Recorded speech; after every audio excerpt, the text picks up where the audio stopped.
जय हिंद दोस्तों। यूपी लेखपाल की परीक्षा में ग्राम्य समाज एवं विकास में दोस्त इन्हीं 10 चैप्टर से प्रश्न पूछे जाते हैं। तो पहला चैप्टर कंप्लीट हो गया है ग्राम्य विकास भारतीय संदर्भ में, जिसकी वीडियो का लिंक नीचे डिस्क्रिप्शन में मिल जाएगा। आज शुरू करेंगे चैप्टर नंबर 2, ग्राम्य विकास कार्यक्रम योजनाएं, स्वास्थ्य योजनाएं सहित तथा प्रबंधन। ठीक है दोस्त, अध्याय 2 है ग्राम विकास कार्यक्रम योजनाएं, स्वास्थ्य योजनाएं सहित तथा प्रबंधन। इस चैप्टर में दोस्त मात्र 125 प्रश्न हैं, मात्र 125 प्रश्न हैं, जो कि आपकी परीक्षा के लिए बहुत ही महत्वपूर्ण हैं। तो शुरू करते हैं प्रश्न नंबर 1, फटाफट स्पीड के साथ, एकदम स्पीड के साथ शुरू करेंगे। 125 प्रश्न है। पहला प्रश्न है, सर्व शिक्षा अभियान प्रारंभ किया गया था। तो दोस्त 4 विकल्प दिए गए हैं। राइट ऑप्शन है ऑप्शन बी 2001। तो सर्व शिक्षा अभियान है वो 2001 में प्रारंभ किया गया था, इसको याद रखना। अगला है, निम्नलिखित में कौन सी बेरोजगारी दूर करने की एक योजना है। तो 4 विकल्प दिए गए हैं। राइट ऑप्शन है ऑप्शन बी ट्राइसेम। जो बेरोजगारी दूर करने की योजना है वो है दोस्त ट्राइसेम, इसको याद रखना। अगला है, ग्रामीण विद्युतीकरण निगम कब स्थापित किया गया था। तो 4 विकल्प हैं। राइट ऑप्शन है ऑप्शन ए 1969। जो ग्रामीण विद्युतीकरण निगम है दोस्त वो 1969 में स्थापित किया गया था, इसको याद रखना। अगला है, ट्राइसेम योजना। जो ट्राइसेम योजना है कब प्रारंभ की गई थी। तो 4 विकल्प हैं। राइट ऑप्शन है ऑप्शन ए 15 अगस्त 1979। तो 15 अगस्त 1979 को ट्राइसेम योजना प्रारंभ की गई थी, इसको याद रखना। अगला है, सामाजिक वन की योजना का शुभारंभ किस वर्ष में हुआ था। सामाजिक वन की योजना। तो दोस्त 4 विकल्प हैं। राइट ऑप्शन है ऑप्शन ए 1979। ठीक है, 1979 में सामाजिक वन की योजना का शुभारंभ किया गया था, इसको याद रखना। अगला है, देश में किस संक्रामक रोग का उन्मूलन कर दिया गया है। किस संक्रामक रोग का उन्मूलन कर दिया गया है। 4 विकल्प हैं। राइट ऑप्शन है ऑप्शन डी चेचक। जो चेचक है, चेचक रोग है, उसका उन्मूलन कर दिया गया है। अगला है, प्रधानमंत्री ग्राम सड़क योजना कब प्रारंभ की गई थी। तो दोस्त प्रधानमंत्री ग्राम सड़क योजना है वो कब प्रारंभ की गई थी। राइट ऑप्शन है ऑप्शन सी सन 2001 में प्रधानमंत्री ग्राम सड़क योजना प्रारंभ की गई थी, इसको याद रखना। अगला है,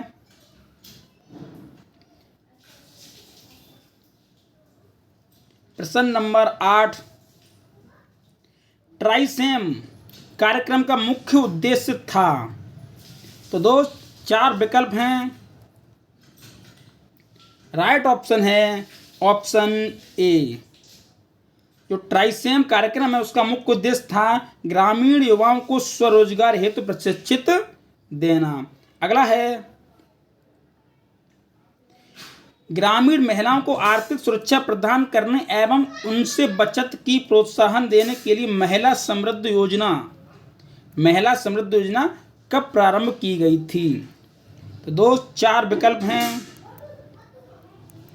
राइट ऑप्शन है ऑप्शन बी 2 अक्टूबर 1993 को महिला समृद्धि योजना प्रारंभ की गई थी। ये भी इंपॉर्टेंट है, इसको याद रखना। 2 अक्टूबर 1993 को महिला समृद्धि योजना प्रारंभ की गई थी। ठीक है, अगला है, 10 लाख कूप योजना प्राथमिक रूप से संबंधित है। 10 लाख कूप योजना। तो 4 विकल्प दिए गए हैं। राइट ऑप्शन है ऑप्शन सी सिंचाई से। 10 लाख कूप योजना है वो सिंचाई से संबंधित है। अगला है, सर्व शिक्षा अभियान के लिए निम्नलिखित में कौन सा कथन सही है। सर्व शिक्षा अभियान के लिए दोस्त कौन सा कथन सही है। 4 कथन दिए गए हैं। राइट ऑप्शन है ऑप्शन डी, यह 6 से 14 वर्ष तक के सभी स्कूली बच्चों के लिए है। ठीक है, ये 6 से 14 वर्ष के सभी स्कूली बच्चों के लिए, सभी स्कूली बच्चों के लिए। ठीक है, अगला है राष्ट्रीय प्रौढ़ शिक्षा कार्यक्रम किस वर्ष प्रारंभ हुआ था? राष्ट्रीय प्रौढ़ शिक्षा कार्यक्रम, तो राइट ऑप्शन है ऑप्शन डी 1978। 1978 में राष्ट्रीय प्रौढ़ शिक्षा कार्यक्रम प्रारंभ हुआ था, इसको याद रखना। अगला है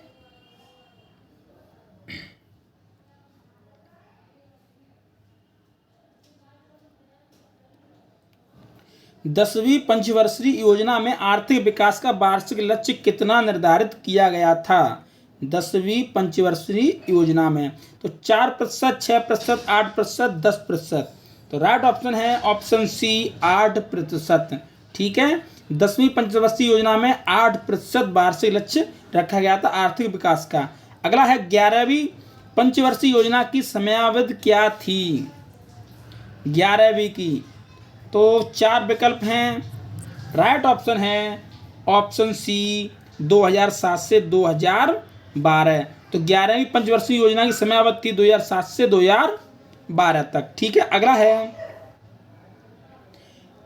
भारत में स्वतंत्रता के बाद ग्रामीण जीवन का विकास करने के लिए सबसे पहले लागू की जाने वाली योजना का नाम है? कौन सी योजना है भारत में स्वतंत्रता के बाद? स्वतंत्रता के बाद कौन सी योजना है जो लागू की गई थी? तो 4 विकल्प हैं।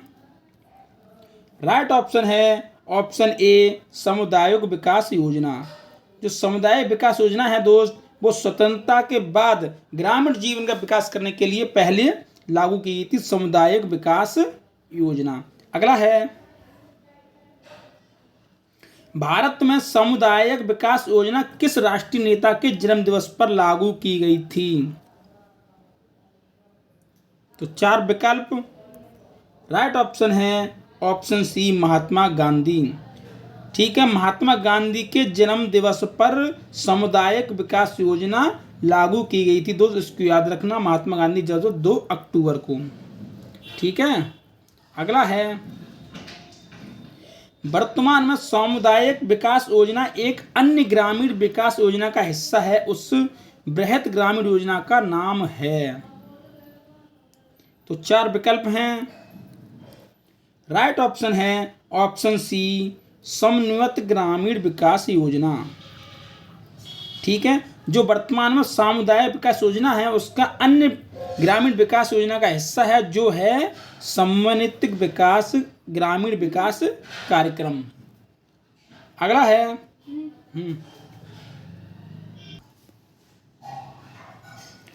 IRDP का पूरा नाम क्या है? IRDP, तो 4 विकल्प हैं।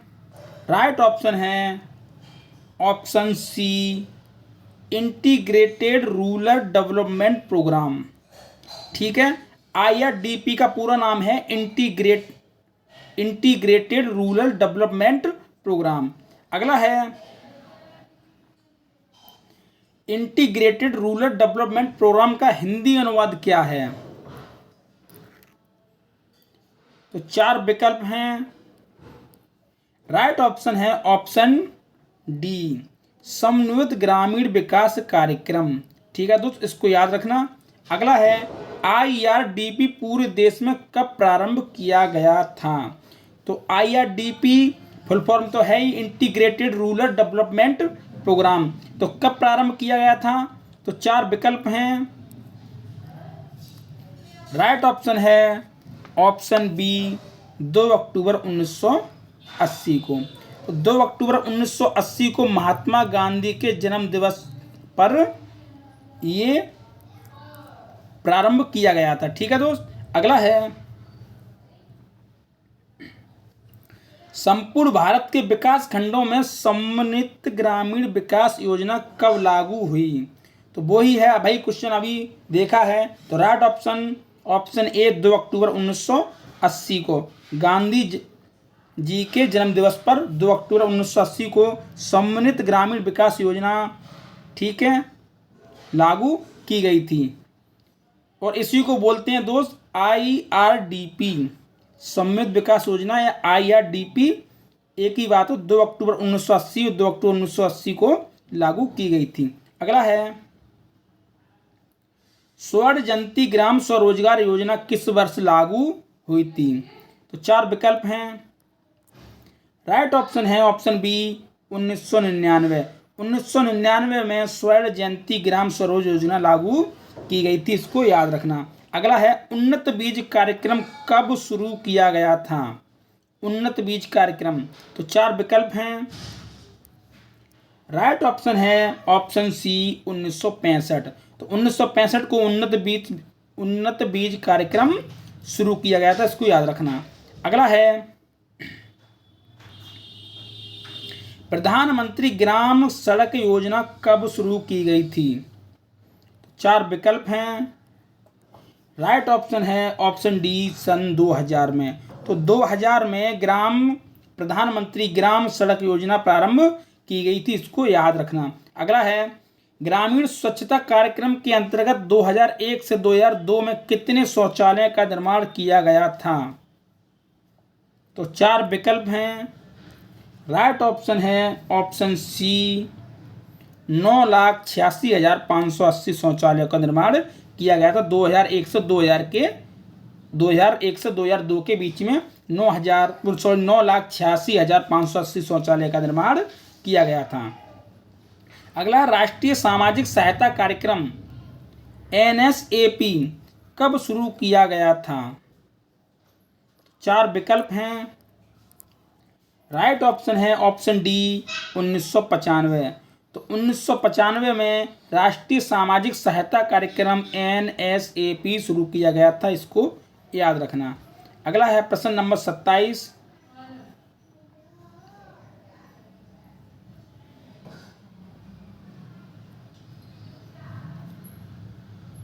सामाजिक वानिकी के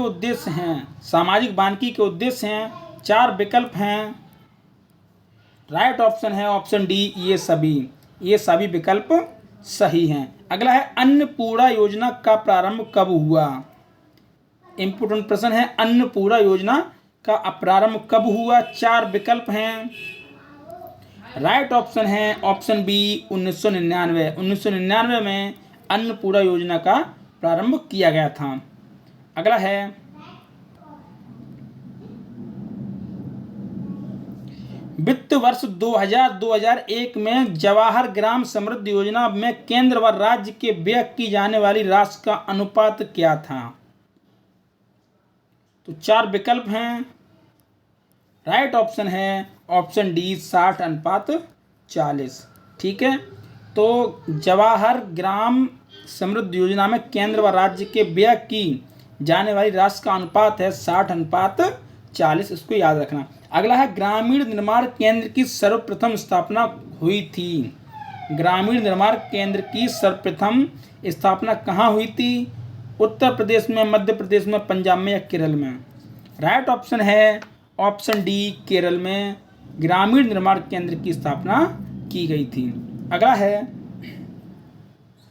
निम्नलिखित में कौन सी बेरोजगारी दूर करने की योजना है? बेरोजगारी दूर करने की योजना है, ये प्रश्न रिपीट हो गया, अभी पढ़ चुके हैं। तो 4 विकल्प में राइट ऑप्शन बी ट्राइसेम। तो ट्राइसेम है वो बेरोजगारी दूर करने की योजना है। अगला है राम मनोहर लोहिया ग्राम विकास योजना का मुख्य लक्ष्य है। राम मनोहर लोहिया ग्राम विकास योजना का मुख्य लक्ष्य है। 4 विकल्प हैं। राइट ऑप्शन है ऑप्शन ए गांवों का सर्वांगीण विकास। अगला है जनेश्वर मिश्र ग्राम योजना। जनेश्वर मिश्र ग्राम योजना के अंतर्गत कौन सा कार्य किया जा रहा है? तो 4 ऑप्शन हैं। राइट ऑप्शन है ऑप्शन डी ये सभी कार्य किए जाते हैं जनेश्वर मिश्र ग्राम योजना में। ठीक है, रोड व नाली निर्माण, पेयजल व्यवस्था, प्रकाश व्यवस्था, ये सभी होते हैं। अगला है सामुदायिक विकास योजना प्रारंभ की गई थी। 4 विकल्प हैं। राइट ऑप्शन है ऑप्शन ए 1952। ठीक है, सामुदायिक विकास योजना 1952 में प्रारंभ की गई थी। अगला है जवाहर ग्राम समृद्धि योजना प्रारंभ की गई थी। 4 विकल्प दिए गए हैं। राइट ऑप्शन है ऑप्शन डी 1999। तो जवाहर ग्राम समृद्धि योजना 1999 में प्रारंभ की गई थी, इसको याद रखना। अगला है स्वर्ण जयंती ग्राम स्वरोजगार योजना कब प्रारंभ की गई थी? 4 विकल्प हैं। राइट ऑप्शन है ऑप्शन ए 1 अप्रैल 1999। तो स्वर्ण जयंती ग्राम स्वरोजगार योजना 1 अप्रैल 1999 को शुरू की गई थी, इसको याद रखना। अगला है लोहिया ग्रामीण आवास योजना। लोहिया ग्रामीण आवास योजना के लाभार्थी निम्नलिखित में कौन से हैं? तो 4 विकल्प हैं। राइट ऑप्शन है ऑप्शन ए आवासहीन परिवार। ठीक है, ये गलत है।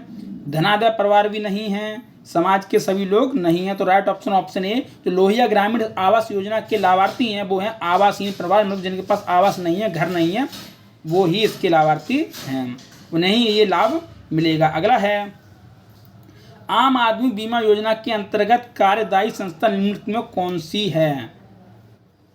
तो 4 संस्था दी गई हैं कंपनी के नाम। राइट ऑप्शन है ऑप्शन बी भारतीय बीमा निगम। ठीक है, आम आदमी बीमा योजना के अंतर्गत जो कार्यदायी संस्था है वो है भारतीय बीमा निगम। अगला है उत्तर प्रदेश में प्रतिवर्ष किसान सम्मान दिवस मनाया जाता है। ये तो इम्पोर्टेंट प्रश्न है। उत्तर प्रदेश में प्रतिवर्ष किसान सम्मान दिवस कब मनाया जाता है? तो 4 विकल्प हैं। राइट ऑप्शन है ऑप्शन बी 23 दिसंबर।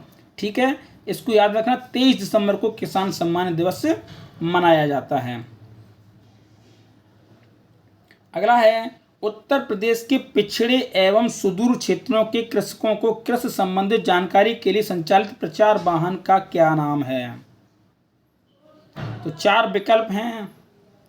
राइट ऑप्शन है ऑप्शन सी किसान रथ सेवा।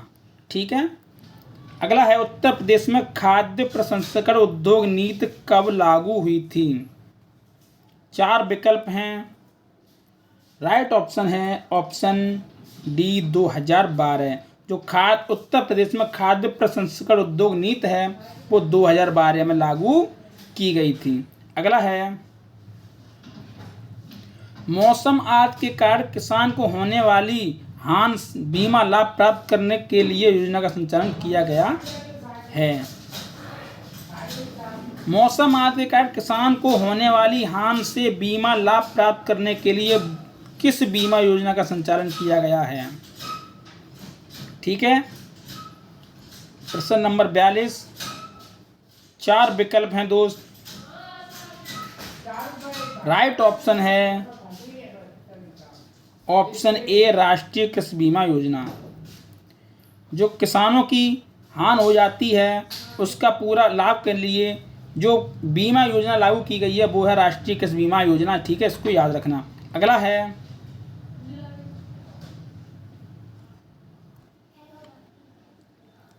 रोजगार आश्वासन योजना प्रारंभ की गई थी।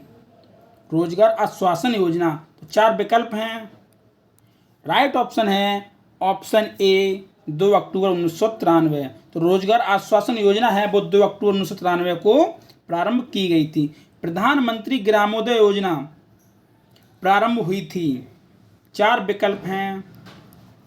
राइट ऑप्शन है ऑप्शन ए वित्त वर्ष 2001 में। जो प्रधानमंत्री ग्रामोदय योजना है वो 2000 और 2001 में बीच में लागू की गई थी। अगला है संपूर्ण ग्रामीण रोजगार योजना प्रारंभ हुई थी। 4 विकल्प हैं। राइट ऑप्शन है ऑप्शन बी 25 सितंबर 2001। तो संपूर्ण ग्रामीण योजना 25 सितंबर 2001 को लागू की गई थी, प्रारंभ की गई थी। अगला है टेलीफोन सेवा का प्रारंभ हुआ कहाँ से हुआ? कलकत्ता से, कटक से, मुंबई से, जालंधर से। तो राइट ऑप्शन है ऑप्शन ए कोलकाता से। जो टेलीफोन सेवा है उसका प्रारंभ कोलकाता से हुआ था। अगला है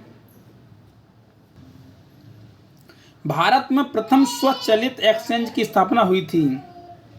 कहाँ हुई थी? शिमला में, बेंगलुरु में, भोपाल में, जालंधर में। राइट ऑप्शन है ऑप्शन ए शिमला में। ठीक है, अगला है ई प्रशासन के लाभ हैं। ई प्रशासन के लाभ हैं, कौन से हैं?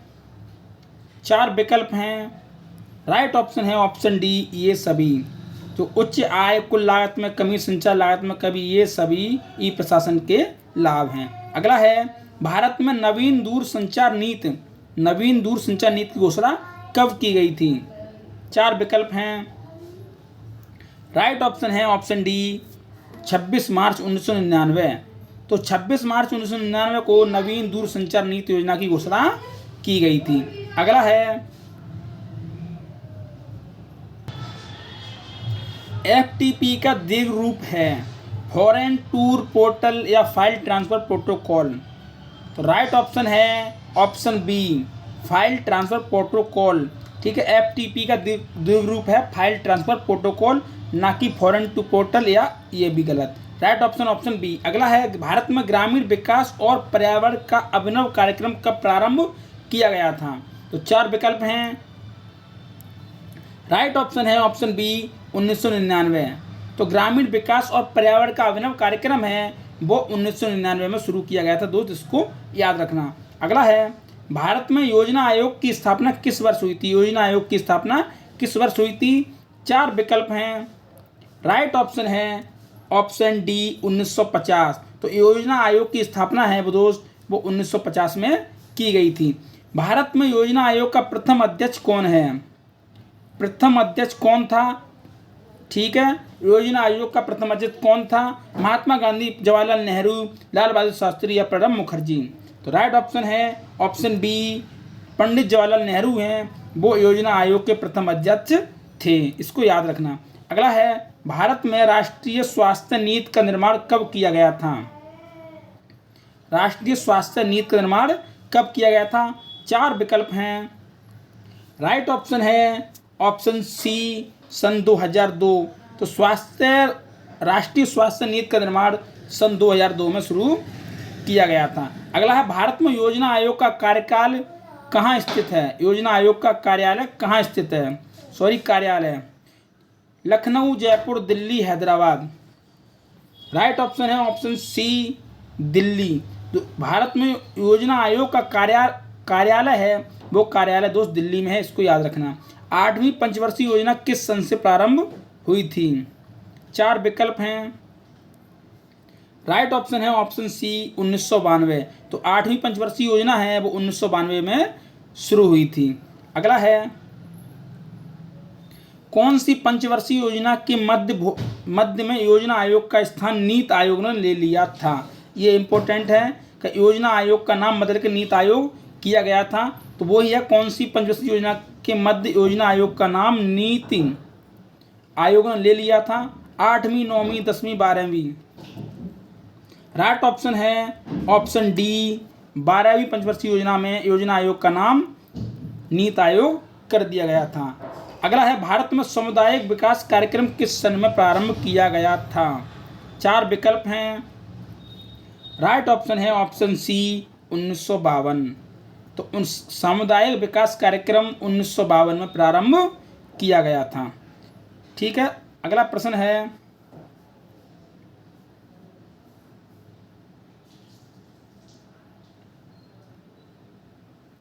भारत में अपंग व्यक्ति समान अवसर अधिकारों का संरक्षण और भागीदारी अधिनियम कब पारित किया गया था? 4 विकल्प हैं। राइट ऑप्शन है ऑप्शन डी 1995। तो अपंग व्यक्ति यानी समान अवसर अधिकारों का संरक्षण और भागीदारी अधिनियम है वो 1995 में पारित किया गया था, इसको याद रखना। राष्ट्रीय ग्रामीण स्वास्थ्य मिशन कार्यक्रम कब प्रारंभ किया गया था? 4 विकल्प हैं। राइट ऑप्शन है ऑप्शन सी 12 अप्रैल 2005 को। तो राष्ट्रीय ग्रामीण स्वास्थ्य मिशन 12 अप्रैल 2005 को प्रारंभ किया गया था। अगला है भारत में राष्ट्रीय जनसंख्या नीति कब प्रारंभ की गई थी? 4 विकल्प हैं। राइट ऑप्शन है ऑप्शन ए 2000 में। ठीक है, तो राष्ट्रीय स्वास्थ्य नीति योजना है वो सन 2000 में प्रारंभ की गई थी। अगला भारत में राष्ट्रीय वन नीति किस वर्ष लागू की गई थी? 4 विकल्प हैं। राइट ऑप्शन है ऑप्शन सी 1952। तो 1952 में भी राष्ट्रीय वन नीति लागू की गई थी। ठीक है दोस्त, इसको याद रखना। अगला, भारत में वन संरक्षण अधिनियम किस सन में बनाया गया था? वन संरक्षण अधिनियम, तो 4 विकल्प हैं। राइट ऑप्शन है ऑप्शन ए 1980।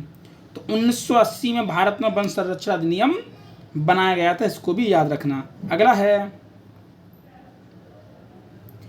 भारत की वन नीति 1952 के अनुसार देश के कुल कितने प्रतिशत क्षेत्र में होना आवश्यक है?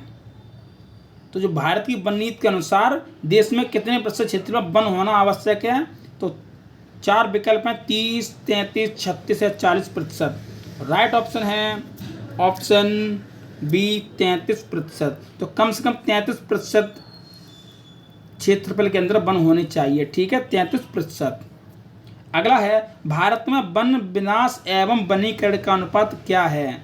वन विनाश एवं वनीकरण का अनुपात क्या है? तो 4 विकल्प हैं।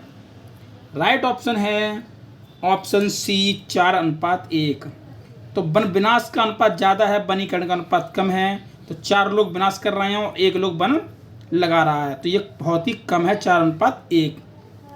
अगला है, भारत की वन नीति 1952 के पश्चात कौन से वर्ष में पुनः राष्ट्रीय वन नीति घोषित की गई थी? 4 विकल्प हैं। राइट ऑप्शन है ऑप्शन सी 1990। तो 1952 के पश्चात कौन से वर्ष में पुनः राष्ट्रीय वन नीति घोषित की गई थी? वो है 1990 में। ठीक है, 1952 के बाद 1990। अगला है, जनजातियों को पिछड़े हिंदू किसने कहा है? जनजातियों को पिछड़े हिंदू किसने कहा है? तो 4 विकल्प हैं। राइट ऑप्शन है ऑप्शन ए जी.एस. घुरिये। तो जनजातियों को पिछड़े हिंदू कहा है, वो कहा है जी.एस. घुरिये ने। अगला है,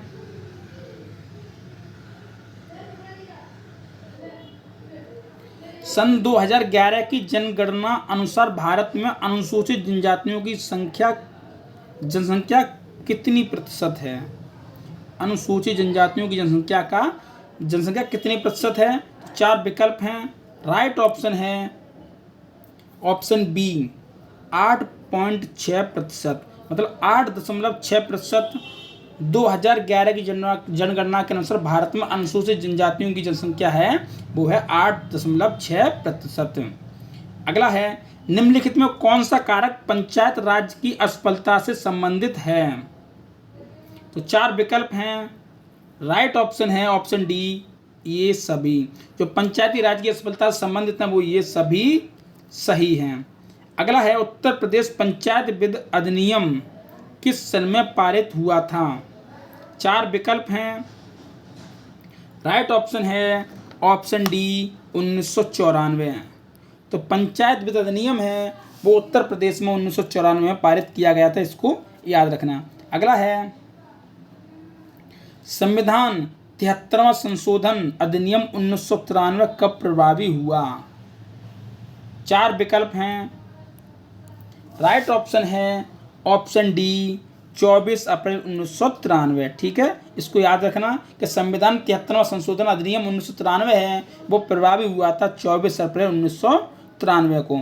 अगला है, अस्पृश्यता अपराध अधिनियम को पारित किया गया था।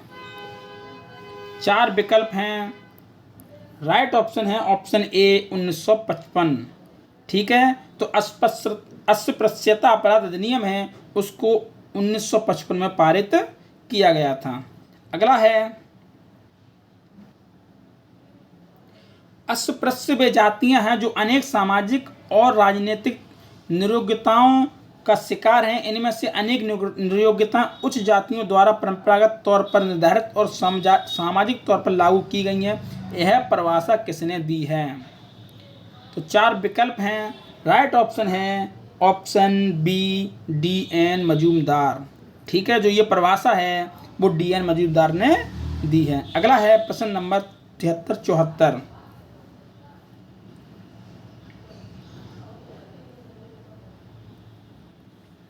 अनुसूचित जातियों एवं अनुसूचित जनजातियों के कल्याण के बारे में संविधान में दी गई सुरक्षाओं के क्रियान्वयन की जांच के लिए पहली संसदीय समिति कब गठित हुई थी? ठीक है, कब गठित की गई थी, हुई थी? 4 विकल्प हैं। राइट ऑप्शन है ऑप्शन ए 1952। ठीक है, 1952 में ये गठित की गई थी। अगला है नागरिक अधिकार संरक्षण कानून।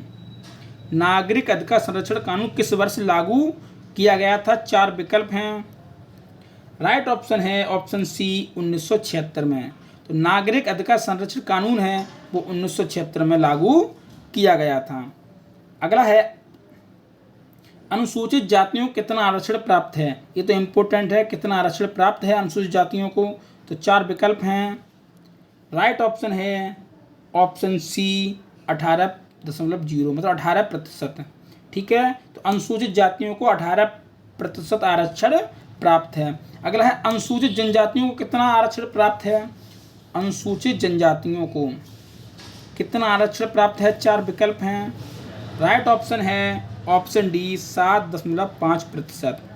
ठीक है, तो इसको याद रखना, अनुसूचित जातियों को 18% आरक्षण प्राप्त है और अनुसूचित जनजातियों को 7.5% आरक्षण प्राप्त है, इसको भी याद रखना।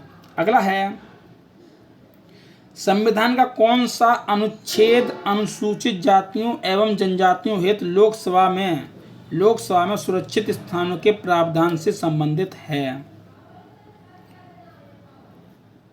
राइट ऑप्शन, 4 विकल्प हैं दोस्त। राइट ऑप्शन है ऑप्शन ए 330, अनुच्छेद 330।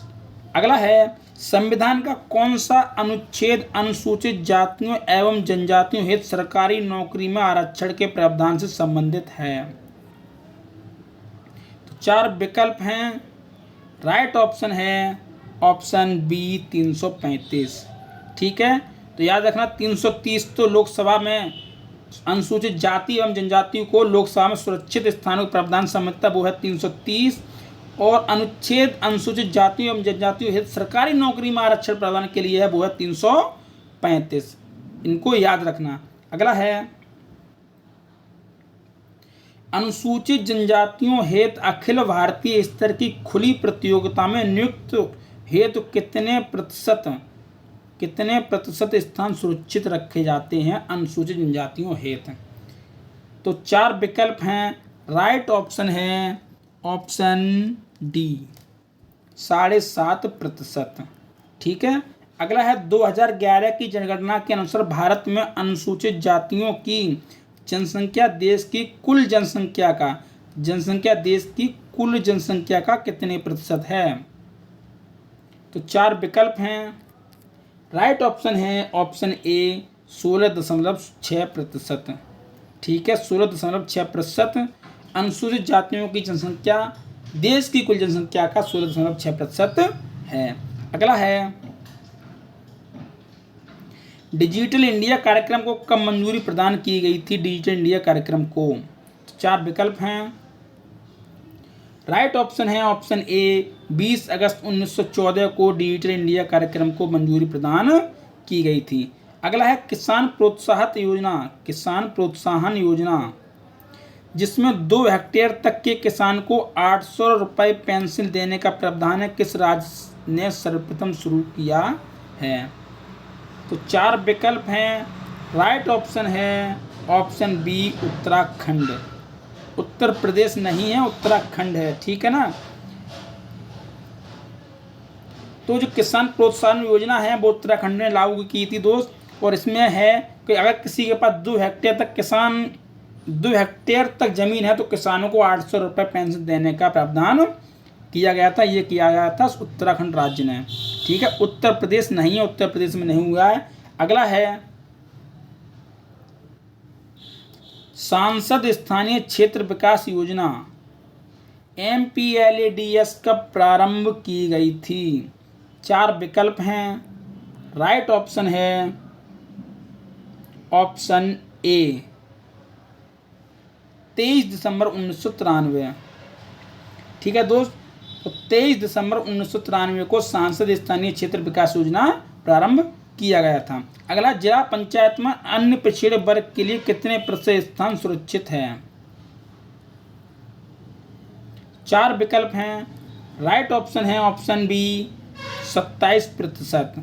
ठीक है, तो जिला पंचायत चुनाव हुए उन अन्य पिछड़े वर्ग के लिए 27% स्थान सुरक्षित है, इसको याद रखना। ये क्वेश्चन फिर से रिपीट हो गया है, ये पढ़ चुके हैं अभी। IRDP का पूरा नाम क्या है, ये अभी पढ़ा है। राइट ऑप्शन है option B, integrated rural development programme. ठीक है, अगला है 73वां संविधान संशोधन किससे संबंधित है। इम्पोर्टेंट प्रश्न है, 4 विकल्प हैं। राइट ऑप्शन है ऑप्शन सी, पंचायती राज से। जो 73वां संविधान संशोधन है वो पंचायती राज से संबंधित है।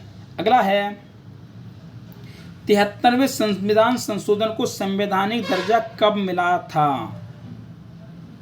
4 विकल्प हैं। राइट ऑप्शन है ऑप्शन डी, 1993। ठीक है, तो 73वें संविधान संशोधन सम्मिलित है पंचायती राज से, और ये से संवैधानिक दर्जा मिला था वो मिला था 1993 में। ठीक है, इसको याद रखना। अगला है प्रश्न नंबर 88, 89।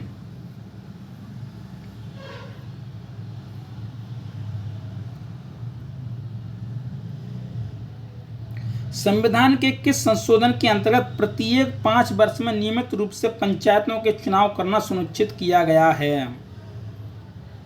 तो 4 विकल्प हैं। राइट ऑप्शन है ऑप्शन डी, 73वें संविधान संशोधन में दोस्त प्रत्येक 5 वर्ष में नियमित रूप से पंचायतों में चुनाव करना सुनिश्चित किया गया था। अगला है पंचायत, जिसे बोलते हैं अधिसूचित क्षेत्रों तक विस्तार। तो पंचायत अधिनियम कब लागू किया गया था। 4 विकल्प हैं। राइट ऑप्शन है ऑप्शन बी, 1996। अगला है किस संविधान संशोधन अधिनियम के अंतर्गत ग्राम सभा को संवैधानिक दर्जा प्रदान किया गया था। 4 विकल्प हैं। राइट ऑप्शन है ऑप्शन डी, 73वें। ठीक है, अगला है जवाहर रोजगार योजना के क्रियान्वयन का उत्तरदायित्व किसे सौंपा गया है। 4 विकल्प। राइट ऑप्शन है ऑप्शन ए, ग्राम पंचायत को। ठीक है, जवाहर रोजगार योजना के जो क्रियान्वयन का उत्तरदायित्व है वो सौंपा गया ग्राम पंचायत को। ठीक है, और ग्राम पंचायत संबंधित है 73वें संविधान संशोधन से, जो कि 1993 में संवैधानिक दर्जा दिया गया था। अगला है क्षेत्र पंचायत में अन्य पिछड़े वर्ग के लिए कितने प्रतिशत स्थान है। क्षेत्र पंचायत में, इससे पहले हमने देखा था जिला पंचायत में, अब है क्षेत्र पंचायत में। तो 4 विकल्प हैं। राइट ऑप्शन है ऑप्शन बी, 27%। ठीक है, तो जिला पंचायत में भी 27% है और क्षेत्र पंचायत में भी अन्य पिछड़े वर्ग के लिए 27%। ठीक है, अगला है अंतरिक्ष अनुप्रयोग केंद्र है। 4 विकल्प हैं। राइट ऑप्शन है ऑप्शन डी, गुजरात में। ठीक है, जो अंतरिक्ष अनुप्रयोग केंद्र है वो है दोस्त गुजरात में। अगला है ईमेल है। ईमेल क्या है, शेयर बाजार, मोबाइल फोन, आधुनिक संचार माध्यम है, फैक्स। राइट ऑप्शन है ऑप्शन सी, आधुनिक संचार साधन। अगला है निम्न में किसके द्वारा वस्तुओं और सेवाओं का ऑनलाइन क्रय विक्रय किया जाता है। तो 4 विकल्प हैं। राइट ऑप्शन है ऑप्शन बी, ई कॉमर्स। अगला है ई प्रशासन की G2G प्रक्रिया संबंधित होती है, किससे होती है। 4 विकल्प हैं। राइट ऑप्शन है ऑप्शन ए, सरकार से सरकार। जो ई प्रकाशन की G2G प्रक्रिया है वो सरकार से संबंधित होती है। अगला है ई प्रकाशन G2 प्रक्रिया संबंधित है, वही प्रश्न है। तो ई प्रकाशन G2 प्रक्रिया संबंधित है। तो 4 विकल्प हैं। राइट ऑप्शन है ई प्रशासन की G2G प्रक्रिया संबंधित होती है सरकार से सरकार। ठीक है, अगला है ई प्रशासन की G2G प्रक्रिया संबंधित है, और संबंधित है किससे, ये है सरकार से नागरिक। Right option B. ठीक है, ई प्रशासन की G2G प्रक्रिया अभी संबंधित है सरकार से नागरिक और संबंधित होती है सरकार से सरकार। अगला है प्रश्न नंबर 99। ई प्रशासन की G2B प्रक्रिया संबंधित है। सॉरी ये G2G, ठीक है। G2G प्रक्रिया है वो है सरकार से सरकार तक, ठीक है। और ई प्रशासन G2C प्रक्रिया है, ये G है ये C है। जो C प्रक्रिया है वो है सरकार से नागरिक तक, ठीक है दोस्त। और अगला है ई प्रशासन की G2B प्रक्रिया संबंधित है। तो 4 विकल्प हैं, राइट ऑप्शन है ऑप्शन ए सरकार से व्यवसाय। तो इसको याद रखना है दोस्त, G2G है सरकार से सरकार, G2C है सरकार से नागरिक और G2B है वो है सरकार से व्यवसाय, ठीक है। अगला है G2E। जो ई प्रशासन की G2E जो ई प्रक्रिया है वो किससे संबंधित है? तो 4 विकल्प हैं, राइट ऑप्शन है ऑप्शन बी सरकार से कर्मचारी, ठीक है दोस्त। और ई वाली है वो सरकार से कर्मचारी, इसको याद रखना है, इनमें से कोई ना एक पूछ जा सकती है। अगला है ई गवर्नेंस पर 14वां राष्ट्रीय सम्मेलन कहाँ हुआ था? 4 विकल्प, राइट ऑप्शन ऑप्शन ए औरंगाबाद। अगला है इंटरनेट का जनक निम्नलिखित में किसे कहा जाता है? 4 विकल्प, राइट ऑप्शन ऑप्शन सी, ठीक है। इंटरनेट का जनक इन दोनों को कहा जाता है। अगला है इंटरनेट का प्रारंभिक नाम क्या था?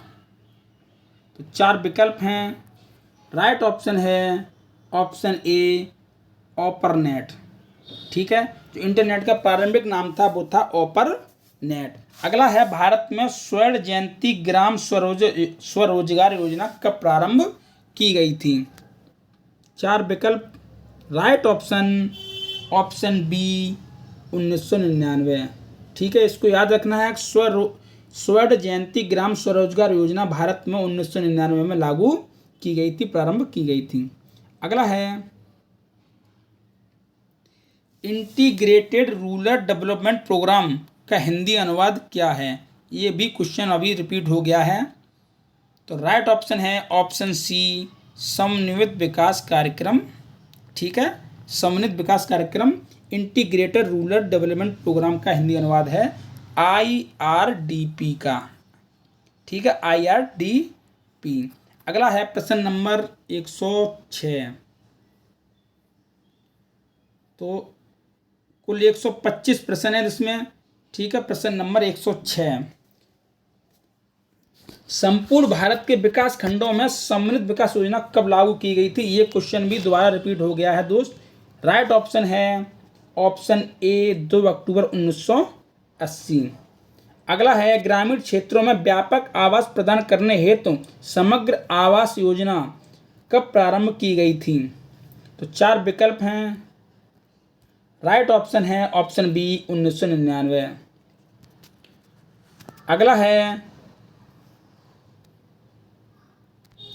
IRDP पूरे देश में कब प्रारंभ किया गया था? IRDP। तो 4 विकल्प हैं, राइट ऑप्शन है ऑप्शन बी 2 अक्टूबर 1980। महात्मा गांधी के जन्म दिवस पर IRDP पूरे देश में लागू की गई थी। अगला है प्रधानमंत्री ग्रामोदय योजना ग्रामीण विकास कब प्रारंभ की गई थी? 4 विकल्प हैं, राइट ऑप्शन है ऑप्शन ए सन 2000। तो प्रधानमंत्री ग्रामोदय योजना है वो सन 2000 में लागू की गई थी। अगला है जवाहर रोजगार योजना की एक उप योजना के रूप में इंदिरा आवास योजना कब प्रारंभ की गई थी? 4 विकल्प हैं, राइट ऑप्शन है ऑप्शन ए 1985। तो इसको याद रखना है कि जो जवाहर रोजगार योजना है उसकी एक नई योजना निकाली थी इंदिरा आवास योजना, वो 1985 में प्रारंभ की गई थी। अगला है राष्ट्रीय जनसंख्या नीति 2000 के अंतर्गत जो एक लक्ष्य था कि वर्ष 2045 तक जनसंख्या में स्थिरता प्राप्त कर ली जाएगी, अब वह लक्षित वर्ष रखा गया है। ठीक है, क्या पहले 2000 में ये लक्ष्य रखा था कि 2045 में जो जनसंख्या है वो स्थिर कर ली जाएगी, लेकिन अब लक्ष्य बढ़ाकर कितना रख दिया गया है? राइट ऑप्शन है, 4 विकल्प हैं। राइट ऑप्शन है ऑप्शन डी 2070 तक। ठीक है, अब रख दिया 2070 तक। अगला है भारत में नई राष्ट्रीय जनसंख्या नीति को प्रारंभ को अपनाया है। भारत ने नई राष्ट्रीय जनसंख्या नीति को कब अपनाया है? तो 4 विकल्प। Right option option C 2000। ठीक है, 2000 में राष्ट्रीय जनसंख्या नीति को अपनाया है। जो लक्ष्य रखा था कि 2045 तक जनसंख्या को स्थिर कर लिया जाएगा, लेकिन अब लक्ष्य बढ़ाकर कर दिया गया 2070 तक। ठीक है, इसको भी याद रखना है। अगला है भारत में सर्वाधिक अनुसूचित जाति जनसंख्या वाला प्रदेश है। कौन सा प्रदेश है? उत्तर प्रदेश, मध्य प्रदेश, बिहार या Rajasthan? Right option option A Uttar Pradesh. Uttar Pradesh में सर्वाधिक अनुसूचित जाति वाली जनसंख्या रहती है। अगला है जनगणना 2011 के अनुसार भारत की सकल प्रजनन दर TFR है। तो सकल प्रजनन दर है भारत की, वो कितनी है? 4 विकल्प दिए गए हैं। राइट ऑप्शन है ऑप्शन ए 2.4। अगला है नीति आयोग अस्तित्व में कब आया? तो 4 विकल्प हैं। राइट ऑप्शन है ऑप्शन सी 1 जनवरी 2015 को नीति आयोग अस्तित्व में आया, जो कि योजना आयोग का बदला हुआ रूप है नीति आयोग। इसको भी याद रखना, योजना आयोग का नाम बदल कर रखा गया था नीति आयोग, जो कि 1 जनवरी 2015 को अस्तित्व में आया था। अगला है प्रश्न नंबर 116। कुल 125 प्रश्न हैं दोस्त, और आ गए हैं हम प्रश्न नंबर 116 पर। नीति आयोग का अध्यक्ष कौन होता है? ठीक है दोस्त, नीति आयोग का अध्यक्ष कौन होता है? प्रधानमंत्री, वित्त मंत्री, गृह मंत्री या वित्त सचिव? तो राइट ऑप्शन है ऑप्शन ए प्रधानमंत्री। तो नीति आयोग का अध्यक्ष होता है प्रधानमंत्री। अगला है इंडिया विजन 2020। इंडिया विजन 2020 किसके द्वारा तैयार किया गया था? 4 विकल्प हैं। राइट ऑप्शन है ऑप्शन ए SB गुप्ता समिति। इसको याद रखना, ये इंपोर्टेंट प्रश्न है कि इंडिया विजन 2020 है वो SB गुप्ता समिति के द्वारा तैयार किया गया था। अगला है निम्नलिखित में कौन सा भारत में सतत विकास लक्ष्यों के कार्यान्वयन के लिए एक नोडल संस्था है? 4 विकल्प। राइट ऑप्शन है ऑप्शन बी नीति आयोग। ठीक है, नीति आयोग जो भारत में सतत विकास लक्ष्यों के कार्यान्वयन की एक नोडल योजना है, वो योजना है नीति आयोग। अगला है नेशनल प्लानिंग कमेटी का गठन किसने किया था? नेशनल प्लानिंग कमेटी का गठन किसने किया था? 4 विकल्प हैं। राइट ऑप्शन है ऑप्शन बी सुभाष चंद्र बोस। ठीक है, सुभाष चंद्र बोस ने नेशनल प्लानिंग कमेटी का गठन किया था, इसको याद रखना है। अगला है गांधीवादी योजना को किसने प्रतिपादित किया? 4 विकल्प। राइट ऑप्शन ऑप्शन डी श्रीमान नारायण अग्रवाल। ये भी इम्पोर्टेंट है कि गांधीवादी योजना को श्रीमान नारायण अग्रवाल ने प्रतिपादित किया था, इसको याद रखना है। अगला है उत्तर प्रदेश राज्य की ऋण शक्तिता सकल राज्य घरेलू उत्पाद कितने प्रतिशत अनुमानित है? 4 विकल्प हैं। राइट ऑप्शन है ऑप्शन ए 28.1%। ठीक है, 28.1%। अगला है उत्तर प्रदेश बजट 2021-2022 में प्रधानमंत्री मत्स्य संपदा योजना हेतु कितने करोड़ रुपए की व्यवस्था प्रस्तावित है? प्रधानमंत्री मत्स्य संपदा योजना तो कितने करोड़ रुपए? 4 विकल्प। राइट ऑप्शन बी 2 से 43 करोड़। ठीक है, जो उत्तर प्रदेश का बजट 2021-22 में प्रधानमंत्री मत्स्य संपदा योजना के लिए 2 से 43 करोड़ रुपए की व्यवस्था प्रस्तावित की गई थी। अगला है उत्तर प्रदेश बजट 2021-22 में स्वच्छ भारत मिशन शहरी हेतु कितने करोड़ रुपए प्रस्तावित किए गए थे। तो 4 विकल्प, राइट ऑप्शन, ऑप्शन ए 1400 करोड़ रुपए। अगला है 2 प्रश्न बचे हैं लास्ट। उत्तर प्रदेश बजट 2021-2022 में प्रत्येक न्याय पंचायत में 2 चंद्रशेखर आजाद ग्रामीण विकास सचिवालय की स्थापना के लिए कितने करोड़ रुपए की व्यवस्था प्रस्तावित है। तो 4 विकल्प हैं, राइट ऑप्शन है ऑप्शन बी 10 करोड़। ठीक है दोस्त, तो 21-22 के बजट में प्रत्येक न्याय पंचायत में 2 चंद्रशेखर आजाद ग्रामीण विकास सचिवालय स्थापना के लिए 10 करोड़ रुपए की व्यवस्था प्रस्तावित है, इसको याद रखना। और लास्ट प्रश्न है, उत्तर प्रदेश बजट 2021-22 में अमेठी एवं बलरामपुर में नए मेडिकल कॉलेज की स्थापना हेतु कितने करोड़ रुपए की व्यवस्था प्रस्तावित है। तो 4 विकल्प हैं, राइट ऑप्शन है ऑप्शन ए 175 करोड़। इसको याद रखना। लास्ट प्रश्न है दोस्त कि जो अमेठी और बलरामपुर में नए मेडिकल कॉलेज की स्थापना होगी उनके लिए 175 करोड़ रुपए प्रस्तावित हैं। तो दोस्त 125 प्रश्न कंप्लीट हुए, चैप्टर 2 कंप्लीट हो गया है। हम आप आगे की वीडियो लाएंगे चैप्टर 3। तो वीडियो अच्छी लगी हो दोस्त लाइक कर दें, चैनल को सब्सक्राइब कर लें। जय हिंद, जय भारत।